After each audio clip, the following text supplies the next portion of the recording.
Bucks, you're flat with a kicking at the weekend. Were you encouraged by anything you saw this morning? Look, it's not going to change in one session, and it's a bit of an outlier for us, to be honest. I mean, obviously the Head Start report indicates that our kick rating's low, and that's 6 week sample now, but we've still got a lot of the same people with ball in hand, and we've introduced some really good young players that have got the capacity to make good decisions and use the ball well. So we're still finding for better. There's a little bit of structure and system in that, but there's a lot of ownership of the players to make the right decisions at the right time. So just on that system, last year, and I think you've mentioned this, you're a high possession team, high disposal. I think top 4. Yep. This year you're at the bottom end of that ladder. Now, have you changed your system, and that's a result of that system change, or is it just a personnel and execution thing? How much have things changed? Because you're looking at that alone, it looks like there's been some change. Yeah, it's largely around uncontested possession. We've been one of the higher differential sort of uncontested possession teams. We haven't been able to control the ball, and we haven't been able to get it off the opposition well enough. And some of that is in and around the contest, and some of it's in open play. Look, there's a lot that goes into the game. We know, there's some areas that we are focusing on that we think are going to make, distinct shifts in our capacity to find our best footy and to be more efficient. We've been competitive, and we've had ourselves in positions to win games in the last 4 weeks. 3 of those games, Brisbane, GWS, and last week against Essendon. We're in the game the last quarter, either ahead or with momentum, and have been unable to finish it. So competitive is a bit of a near enough is good enough word, and we're searching for better than that, and we think we're capable of better than that. So the proof will be in the pudding with that. Do you think it's natural? There's a bit of regression in terms of ball use when you've got a larger number of players, probably played less than 10 games or less than 50 games? Well, I think the system itself and your general shape can be affected when you bring in young players, and you've got to get that balance right. I think I stood here about a month ago or 3 weeks ago with the play the kids mentality, and we'll give tastes to our young players, and we'll give opportunity to our young players when they're ready and when we think it's right for them and for us. But yes, you will get more ebb and flow with in such a team environment where you do rely your defenders an 18, your attackers an 18, and the synergy of that group together is important, minute to minute, contest to contest.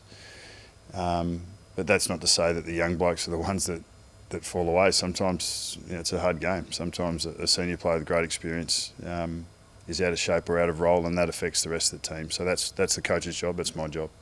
Noel's pretty good out there, Bucks. Does he come straight back in? Yeah, he's passed his tests, and yes, we'll welcome him back in, and he'll be important for us in front of the ball and around the ball. Does Keane come back in as well? Yeah, we're looking to get Mark back in. We think that he can be a real player for us, and we're in a situation where we're, what we're putting out in the park at the moment, the performances are just not good enough to get the wins week to week, and the last month would indicate that, and we need to continue to find better. So we'll keep looking for better, and we think Mark is a young key defender with the right attributes, who can help us in the air and help us with our ball use down back, and he's an aggressive type. So we want to give him plenty of opportunity to bring his attributes to the table for us. Darcy played forward. Yep. Match out there. I guess that with Keane coming back, that allows him to stay forward. It does. Next time I'll just bring a TV with the team, and I'll just give it to you. But yeah. Is Ollie Henry one of those players you're speaking of that's ready to play senior footy again? He's kicked 2 goals in the VFL 2 weeks in a row. Yeah. Is that what you like to see? Yeah, well, we are, and we think he's a tremendously talented footballer, and he was the best performed of our young players. And he got a taste of it in round 1 and for the 2 practice games before that. So he got 3 games at the top level against the best opposition, and in Geelong, Richmond, and then the Bulldogs. Yeah, I think this is about timing. You know, we want Ollie to put a really strong block of football together at VFL level, and there's elements of his game that he knows that he's working on to improve that are going to give him the best chance of coming up and having an impact. We're loath to, and it's happened a couple of times, where we bring a young player up and he goes out after 1 or 2 games, and you'd like to be able to hold your nerve a little bit more with some of those players, so you don't want to be in that position. And we've determined that Ollie is going to benefit from putting some really strong form together at VFL level before we next look at him. President says that finals are still on the agenda, or that's the aim. Your philosophy aligned with that? Absolutely. I mean, we're 1 and 5, and we have been unable to convert situations in games that we have for the last 3 years. Through 18, 19, 20, we were very good at converting close games to wins, or being able to execute our brand long enough to best the opposition. We haven't done that in the last month. And whilst there's a lot of big picture talk externally, you know, all our conversations are about how we're going to present as best we possibly can and win a game of footy on Saturday afternoon against a side who knocked over quite convincingly, you know, one of the buzz teams of, you know, the first 3 or 4 rounds. So we've got our hands full now. We've lowered our eyes to make sure that we make the most of the next opportunity, because looking after that as best we possibly can is going to give us the chance to qualify and contend, whether it's in the short term or the medium term. How do you manage that conflict in terms of, obviously you're out of contract and that debate goes Yeah. on, but in terms of coaching for the now and getting the wins on the board, but also in the back of your mind, I mean, you must be thinking, well, I've got to coach for the future, but I don't know if I will be here for the future. Well, if I had a 2-year contract now, I wouldn't be coaching any differently to what I'm doing day to day right now. There is no manifest difference in my attitude, in my job, in my role, in looking at the team, looking at what's best for this week, what's best for, you know, in 4 to 6 weeks' time. And I take medium term as meaning the end of this year, and then long term beyond.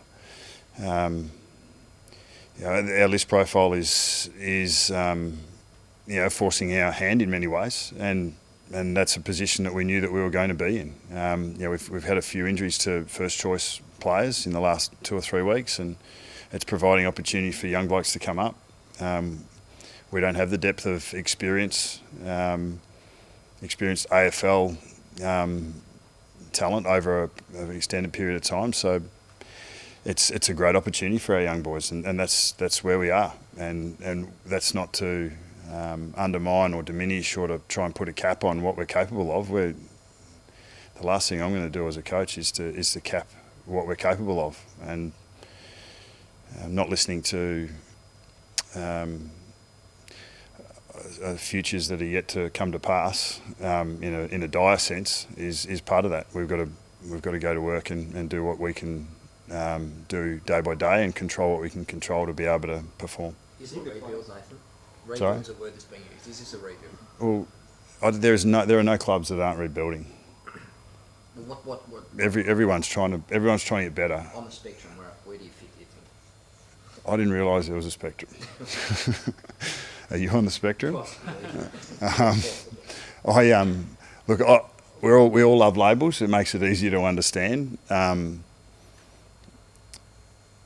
What I would suggest is, if we just strip all of that away about what could be and what isn't, or the possibilities, if we, you know, the futures that none of us actually have really any idea, we're projecting into it, but